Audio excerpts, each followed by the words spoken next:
তৃণমূল শ্রমিক সংগঠনের উদ্যোগে মে দিবস উদযাপন ও তৃণমূল প্রার্থীর সমর্থনে কর্মী বৈঠক ভাতারের মোহনপুর গ্রামে।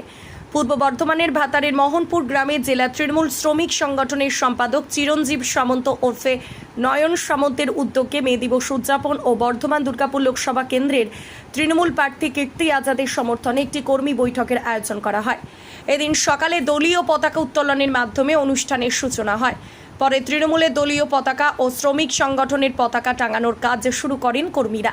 জেলা তৃণমূল শ্রমিক সংগঠনের নেতা চিরঞ্জীব সামন্ত এদিন সকল শ্রমিকদের পাশে থেকে সব রকম সহযোগিতার আশ্বাস দেন। পাশাপাশি তিনি আরও বলেন, আগামী 13ই মে বর্ধমান দুর্গাপুর লোকসভা কেন্দ্রের নির্বাচন। লোকসভা নির্বাচনকে সামনে রেখে বর্ধমান দুর্গাপুর লোকসভা কেন্দ্রে তৃণমূল প্রার্থী কীর্তি আজাদের সমর্থনে একটি কর্মী বৈঠকের আয়োজন করা হয়েছে।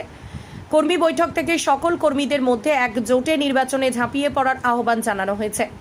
আগামী লোকসভা নির্বাচনে তৃণমূল প্রার্থীকে বিপুল ব্যবধানে ভাতার ব্লক থেকে জয়লাভ করাতে কর্মীদের বাড়ি বাড়ি জনসংযোগের বার্তা দেওয়া হয়েছে।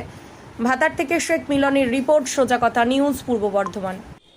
আজ 1 মে আমাদের আইএনটিটিউসির নেতা এবং আমাদের খুব কাছের একজন মানুষ, আমাদের সকলের প্রিয় দাদা মাননীয় নয়ন সামন্ত মহাশয়ের উদ্যোগে শ্রমিক দিবস পালন করা হলো দলীয় পতাকা উত্তোলনের মাধ্যমে।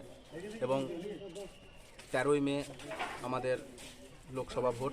সেই লোকসভা ভোটের বর্ধমান দুর্গাপুর লোকসভা কেন্দ্রের প্রার্থী মাননীয় কীর্তি আজাদ মহাশয়ের সমর্থনে কর্মী সভা হলো।